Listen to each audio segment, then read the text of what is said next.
नमस्कार, मैं doctor Priya Mishra GGIC Kalal Khedia Agra से आप सबका स्वागत करती हूँ कक्षा 10 के गणित विषय के अध्याय 8 त्रिकोणमिति का परिचय में।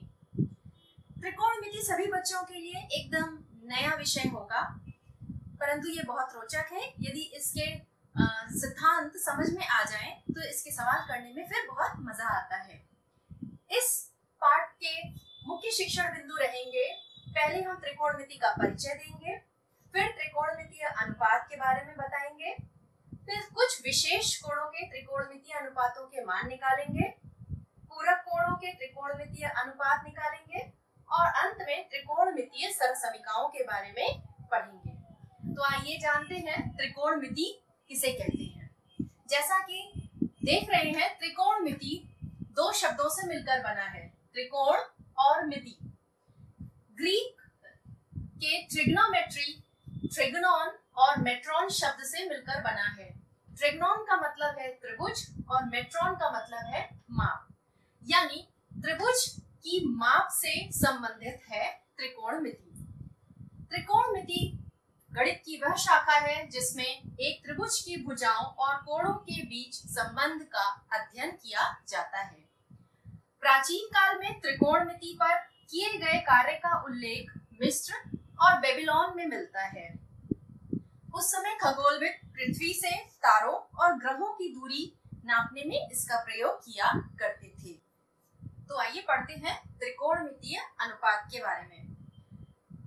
हम अगर अपने आसपास देखें तो आराम से हम समकोण त्रिभुज की कल्पना कर सकते हैं। जैसे यदि हम किसी मीनार को देखना चाहते हैं तो मीनार जमीन पर ऊर्ध्वाधर खड़ी है, जमीन से मीनार के बीच में हम मान सकते हैं 90 डिग्री का कोण बन रहा है।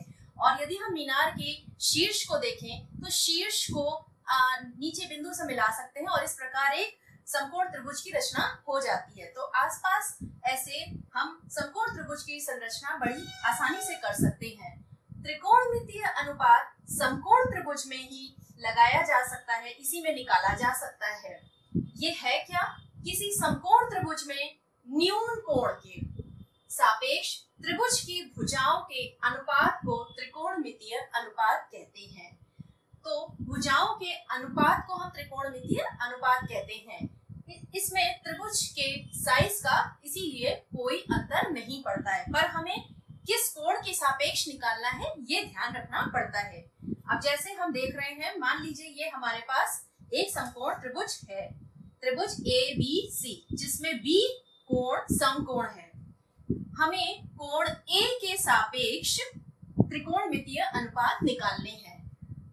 6 त्रिकोणमितीय अनुपात होते हैं जिनको हम साइन, कॉस, टैन, कोसेक, सेक और कॉट के नाम से जानते हैं। तो सबसे पहले ये जान लें कि समकोण त्रिभुज में सब भुजाओं के क्या क्या नाम रखे जाएंगे। समकोण के जस्ट सामने वाली सबसे लंबी भुजा कहलाती है कर्ण। अब इन दोनों भुजाओं में से कोई भी लंब हो सकती है, कोई भी आधार। तो जिस कोण के सापेक्ष हमें त्रिकोणमितीय अनुपात निकालना है, उसके सामने वाली भुजा को हम लंब लिख देंगे और इस कोण से लगी हुई भुजा को हम आधार लिख देंगे। तो इस प्रकार अब त्रिभुज में लंब, आधार और कर्ण ये निश्चित हो गई। अब हम त्रिकोणमितीय अनुपात निकाल सकते हैं। साइन A, इसका फॉर्मूला हमें लर्न करना पड़ेगा। ये होता है लंब बटे कर्ण।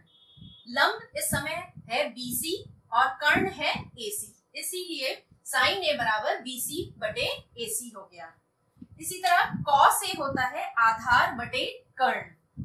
आधार AB है, कर्ण AC है, AB बटे AC। टैन A लंब बटे आधार, इसको हम लिख सकते हैं BC बटे AB। अब साइन का व्युत्क्रम होता है कोसेक। व्युत्क्रम का मतलब जस्ट उल्टा। अगर साइन A लंब बटे कर्ण लिखा गया है तो कोसेक A हम लिखेंगे कर्ण बटे लंब, इसलिए इसका सूत्र आ गया, इसका उल्टा AC बटे BC। सेक कॉस का व्युत्क्रम होता है और कॉट टैन का व्युत्क्रम होता है। तो इस प्रकार अगर त्रिभुज के हमें तीनों भुजाएं पता हो, समकोण त्रिभुज की तीनों भुजाएं पता हो, तो हम ये 6 त्रिकोणमितीय अनुपात निकाल सकते हैं। अब अगर यही त्रिभुज है लेकिन हमें C के कोण के सापेक्ष त्रिकोणमितीय अनुपात निकालना है तो हम क्या करेंगे? त्रिभुज यही है और हमें C के सापेक्ष निकालने को कहा गया है त्रिकोणमितीय अनुपात। तो C के सामने इस समय भुजा हो गई AB, तो इस समय ये कहलाएगी लंब और ये कहलाएगा आधार और 90 डिग्री के सामने वाली भुजा कहलाई कर्ण। तो अगर हम साइन C निकालेंगे तो हमारे त्रिकोणमितीय अनुपात बदल जाएंगे। तो आइए इस पर एक प्रश्न करके इस चीज को हम समझते हैं। जो त्रिकोणमितीय अनुपात हमने पढ़े उसको मैंने बिल्कुल संक्षेप में यहाँ पे लिख दिया है, जहाँ L का मतलब है लंब, K का मतलब है कर्ण, A का मतलब है आधार। यानी लंब बटे कर्ण साइन हो गया, आधार बटे कर्ण कॉस हो गया, लंब बटे आधार टेन हो गया। इसको लोग शॉर्ट में याद रखते हैं लाल बटे कक्का। अब इस पर एक प्रश्न है, समकोण त्रिभुज ABC में कोण B 90 डिग्री का है और tan A बराबर 1/√3, तो sin A cos C plus cos A sin C का मान बताएं। तो सबसे पहले देखते हैं, हमें tan A दिया हुआ है, tan A दिया हुआ है यानी कोण A के सापेक्ष हमें त्रिकोणमितीय अनुपात दिया है। तो सबसे पहले हम एक त्रिभुज की रचना करेंगे, समकोण त्रिभुज की। कोण B 90 का दिया है तो कोण B यहाँ लिख लेंगे, A और C यहाँ लिख लिया। कोण A के सापेक्ष कहा है तो A के सामने ये हमारा हो गया लंब, ये हो गया आधार और ये हो गया कर्ण। तो tan A बराबर 1/√3। लेकिन tan A अगर हम सूत्र से देखें तो क्या होता है, tan होता है लंब बटे आधार। अगर हम इसी के आगे ऐसे लिख लें लंब बटे आधार, तो दोनों की तुलना करने पर आप पा रहे हैं कि लंब की जगह हम लिख सकते हैं 1 और आधार की जगह लिख सकते हैं हम √3। तो अब आप इस समकोण त्रिभुज को देखें। समकोण त्रिभुज में हमें लंब और आधार पता है, कर्ण नहीं पता है। हम जानते हैं तीनों भुजाओं के बीच में संबंध पाइथागोरस थ्योरम से मिलता है, कर्ण बराबर हो जाएगा लंब स्क्वायर प्लस आधार स्क्वायर। तो कर्ण की लंबाई हमें निकालनी है, हम ये मान रख दें, लंब की जगह 1, आधार की जगह √3। सॉल्व करेंगे तो कर्ण का मान आ जाएगा 2। इस तरह से हमारा इस त्रिभुज से हमने कर्ण निकाल लिया, लंब आधार हमें पहले ही पता था। तो अब हमें जिस चीज का मान निकालना है उसमें देखें तो साइन A चाहिए और कॉस A चाहिए। पहले तो हम साइन A का मान निकालते हैं। साइन A के लिए सूत्र लिखेंगे लंब बटे कर्ण। लंब है यहाँ पर 1, कर्ण है 2। कॉस A हम फॉर्मूला लिखेंगे, कॉस A के लिए जब लिखेंगे तो आधार बटे कर्ण। आधार आपका है √3 और कर्ण है 2, साइन A कॉस A। लेकिन अब कॉस C और साइन C पूछा गया है। साइन C और कॉस C के लिए त्रिभुज का लंब और आधार आपस में बदल जाएगा। तो अब हम कॉस C और साइन C के मान के लिए हम एक त्रिभुज बनाएंगे, कोण वही त्रिभुज, लेकिन अब कोण C के सापेक्ष हमें मान निकालना है। तो कोण C के सामने की भुजा कहलाएगी लंब और A के सामने की भुजा कहलाएगी आधार। हमें पहले से ही पता था ये 2 था और ये 1 था और ये √3 था। उसी त्रिभुज में बस अब हमने C को मार्क कर लिया है। C को मार्क करने से अब हमारा लंब इधर हो जाएगा और आधार इधर हो जाएगा। तो जब हम cos C निकालेंगे तो cos C हो जाएगा आधार बटे कर्ण। आधार इस समय है 1 और कर्ण है 2 और इधर देखिए साइन C चाहिए हमें, तो साइन C बराबर हो जाएगा लंब बटे कर्ण। इस समय लंब है √3 और कर्ण है 2। तो अब हम सारे मान अलग अलग निकाल चुके हैं। साइन ए, कॉस सी, साइन सी, जो चीज हमें निकालनी थी अब उसमें हम सब मान रख देंगे। साइन ए की जगह 1/2 गुणा कॉस सी की जगह 1/2 प्लस कॉस ए √3/2 साइन सी √3/2।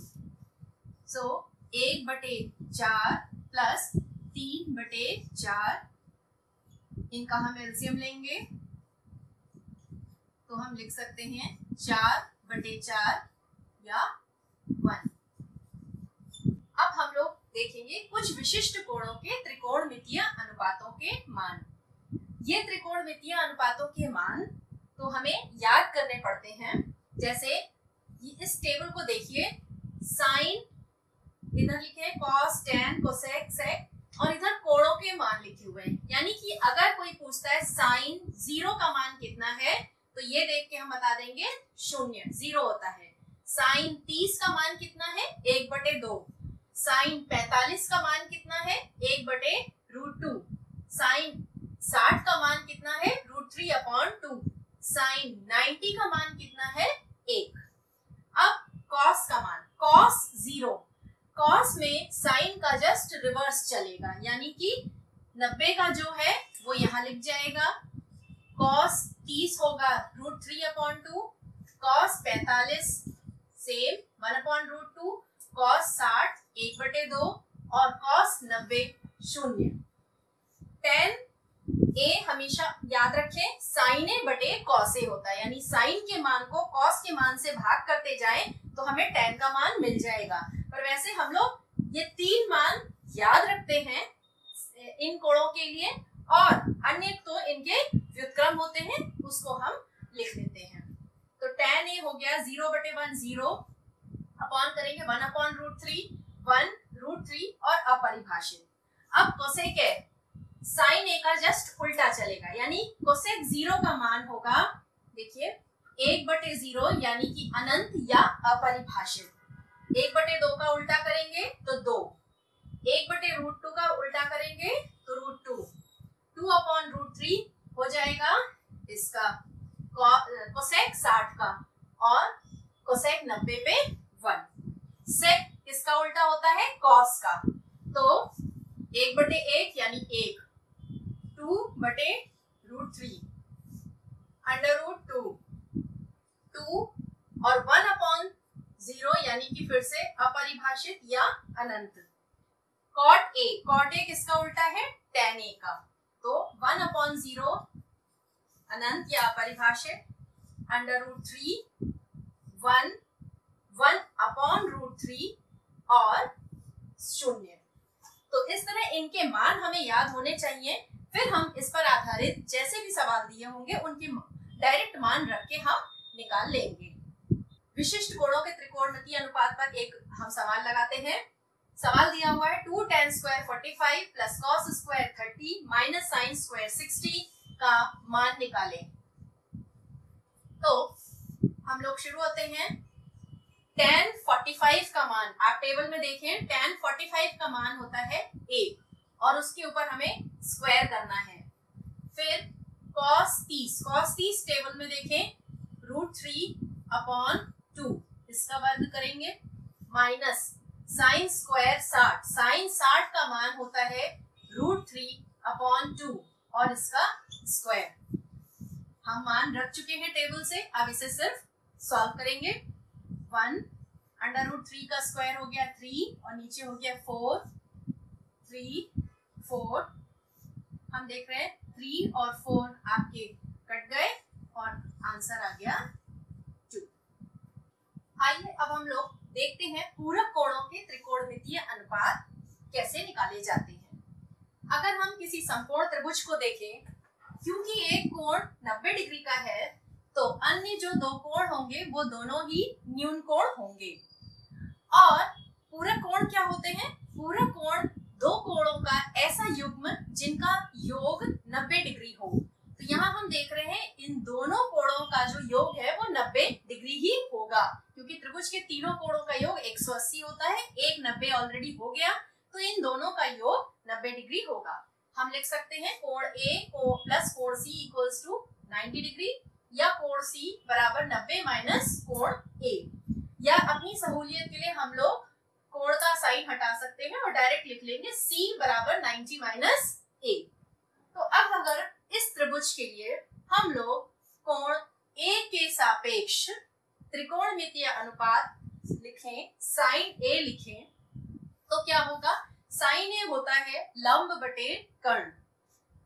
जब ए लिया है तब लंब होगा हमारा बीसी और कर्ण एसी है, तो हम लिख सकते हैं साइन ए बराबर बीसी बटे एसी। ये हमारी पहली समीकरण हो गई मान लीजिए। और अब हम सी के सापेक्ष कॉस निकालते हैं। कॉस सी, जब सी के सापेक्ष निकालेंगे तो इस सी के लिए जब हम लिखेंगे तब लंब ए बी होगा, आधार बीसी होगा।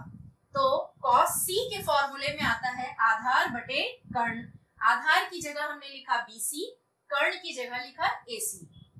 अब जैसा कि हम देख चुके हैं, सी को हम लिख सकते हैं 90 माइनस ए, तो मैंने सी की जगह लिख लिया 90 माइनस ए। सो कॉस 90 माइनस ए निकल के आया बीसी अपॉन एसी। ये हमारा समीकरण नंबर 2 हो गया। अब अगर आप समीकरण नंबर 1 और 2 को ध्यान से देखें तो राइट हैंड साइड पे बीसी अपॉन एसी इसमें भी है, बीसी अपॉन एसी इसमें भी है, तो लेफ्ट हैंड साइड्स दोनों के हम बराबर कह सकते हैं, यानी हम लिख सकते हैं cos 90 minus A equals to sine A. इसी तरह sine 90 minus A equals to cos A हम लिख सकते हैं। हम और त्रिकोणमितीय अनुपातों के लिए भी इसी तरह से सूत्र निकाल सकते हैं। इस प्रकार पूरक कोणों के त्रिकोणमितीय अनुपात के सूत्र हमें इस तरह से मिल जाते हैं। Sine 90 minus A equals to cos A, और साइन की जगह कॉस कर देते हैं। tan 90 minus A equals to cot A, इसी तरह cot 90 minus A equals to tan A, cosec 90 minus A equals to sec A, और यहाँ सेक कर देंगे, उधर को सेक कर देंगे। तो इस तरह की ये पूरक कोणों के लिए त्रिकोणमितीय अनुपात ये होते हैं। अब इस पर हमें ये प्रश्न मिला हुआ है, tan 48 into tan 23 into tan 42 into tan 67 का मान निकालिए। तो अभी हम सबसे पहले इसमें देखेंगे कि 48 में कौन सा कोण जुड़कर 90 डिग्री बना रहा है। तो जब 48 में 42 जुड़ेगा 42, यानी 48 और 42 मिलकर 90 हो रहे हैं, और 23 और 67 मिलके हो रहे हैं 90। तो हम सबसे पहले इनको बगल बगल लिख लेते हैं। tan 48, tan 42, tan 23, tan 67 degree. अब हमने जो पूरक कोणों के फॉर्मूले पढ़े हैं, हम उसके आधार पे किसी एक को बदलेंगे, क्योंकि इन दोनों कोणों का योग 90 डिग्री है। तो मान लीजिए हमने tan 48 को ऐसे ही रखा, हम 42 को लिख सकते हैं। अगर हम यहाँ ध्यान दें तो 42 को लिख सकते हैं 90 माइनस 48, क्योंकि 48 और 42 दोनों का योग 90 था। इसी तरह tan 23 को हम ऐसे रख रहे हैं, और tan 67 को हम लिख सकते हैं tan 90 माइनस 23। तो अब tan 48 तो ऐसे ही रहा, tan 90 माइनस 48 कितना हो जाएगा? अब यहाँ पे हम फॉर्मूला देखेंगे। tan 90 माइनस a होता है cot a, यहाँ पर a की जगह क्या है 48, तो हम यहाँ डायरेक्ट लिख देंगे, ये हो गया cot 48। tan 23 as it is लिख लिया, और tan 90 माइनस 23 हो जाएगा cot 23। अब हम आए आगे, tan 48, cot 48 को tan के रूप में हम लिखना चाहते हैं, तो cot tan का व्युत्क्रम होता है, तो हम इसे लिख सकते हैं 1 बटे tan 48, tan 23, और फिर से cot को हम tan में लिखना चाह रहे हैं, तो 1 बटे tan 23। अब ये tan 48 डिनोमिनेटर में न्यूमरेटर में है, ये दोनों कट गए, सो हमें मिला 1 इंटू 1 इंटू 1 इंटू 1, यानी कि उत्तर आ गया ए। इस तरह से हम पूरक कोणों पर अगर कोई सवाल दिया होगा तो इन फॉर्मूला का यूज करके हम ऐसे सॉल्व कर लेंगे। आइए अब हम देखते हैं त्रिकोणमितीय सर्वसमीकाएं क्या होती हैं। सर्वसमीका क्या होती है? सर्वसमीका एक ऐसा समीकरण है जिसमें जो उसमें चर हैं उनके कोई भी मान रखे जाएं वो सभी मानों के लिए सत्य होती है। तो त्रिकोणमितीय सर्वसमीकाओं में त्रिकोणमितीय अनुपातों को लेकर समीकरण बने हुए होंगे। जैसा कि यहाँ हम देख रहे हैं, एक समकोण त्रिभुज है, ये कर्ण है, ये लंब है, ये आधार है। क्यों? क्योंकि हम कोण ए के सापेक्ष अब हम त्रिकोणमितीय अनुपात निकालेंगे। तो जैसा हम देखते हैं पाइथागोरस की थ्योरम से AC square equals to BC square plus AB square. अगर हम दोनों तरफ AC स्क्वायर से यानी कर्ण से भाग कर दें तो हमें क्या मिलेगा? देखिए, ये हो गया 1 और ये है BC बटे AC का होल स्क्वायर और ये है AB बटे AC का होल स्क्वायर।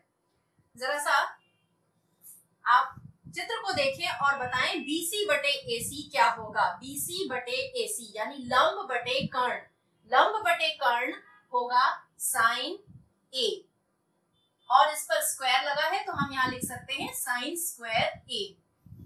AB बटे AC, AB बटे AC यानी आधार बटे कर्ण क्या होगा? कॉस, तो कॉस स्क्वायर लगा है तो कॉस स्क्वायर A। ये हमारी हो गई पहली सर्वसमीका। जैसे हमने पहले AC स्क्वायर से कर्ण से दोनों साइड भाग किया है तो हमें ये सर्वसमीका मिली। इसी तरह अगर 1 बाई 1 पहले हम BC स्क्वायर से भाग करेंगे दोनों तरफ, फिर हमें एक सर्वसमीका मिलेगी और जब हम AB स्क्वायर से दोनों तरफ भाग करेंगे तो हमें तीसरी सर्वसमीका मिलेगी। तो तीन सर्वसमीकाएं होती हैं। पहली है sine square A plus cos square A बराबर 1। दूसरी हम लिख सकते हैं 1 plus tan square A equals to sec square A and तीसरी है 1 plus cot square A equals to cosec square A। अगर हमें कभी cos स्क्वायर A की जरूरत होगी तो हम उसको लिख सकते हैं 1 minus sign square A। Means इनको हम किसी भी रूप में इस्तेमाल कर सकते हैं। ये तीन मुख्य सर्वसमीकाएं हैं और इनका फायदा ये है कि हम किसी एक त्रिकोणमितीय अनुपात के पदों में अन्य त्रिकोणमितीय अनुपातों को आसानी से इनके प्रयोग से निकाल सकते हैं। तो इस पर हम एक प्रश्न करके देखते हैं। हमें ये प्रश्न दिया गया है, सिद्ध करिए 1 minus cos theta upon 1 plus cos theta equals to cosec theta minus cot theta whole square.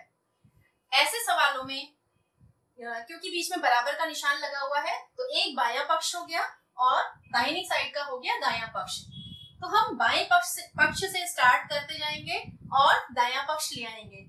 किसी किसी सवाल में हम दाएं पक्ष से स्टार्ट कर लेते हैं और बायां पक्ष ले आकर सिद्ध कर देते हैं। तो यहाँ पर हम बाएं पक्ष से स्टार्ट कर रहे हैं।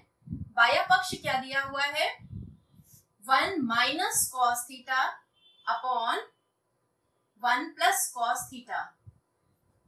इस तरह के सवालों को सॉल्व करने के लिए सबसे इंपॉर्टेंट होता है कि जो हर में डिनोमिनेटर में जो लिखा हुआ है व्यंजक उसके कॉन्जुगेट से ऊपर नीचे दोनों गुणा कर दिया जाए। कॉन्जुगेट का मतलब है अगर यहाँ प्लस का साइन है तो यहाँ माइनस का साइन कर दिया जाए और अगर यहाँ माइनस का होता तो हम यहाँ प्लस का साइन ले लेते और ऊपर नीचे दोनों से गुणा कर दिया गया।